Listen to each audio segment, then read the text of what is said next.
Thank god ఇక్కడున్నారా? Welcome to Ooty. మా MD గారి సిస్టర్ అంటే ఏదో మిడిల్ ఏజ్ ఆంటీ అనుకున్నాను. You really surprise me. ఈ విషయం నాకు ముందే తెలిస్తే ఇంతకన్నా మంచి డ్రెస్ చేసుకుని మంచి బొకేతో వచ్చాను. Anyway welcome to Ooty. Karthik madam ఇక్కడ ఉన్నారు, come fast. Oh my god aunty. Okay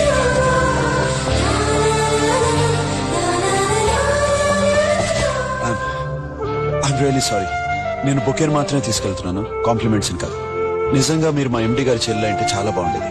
once again welcome to Ooty.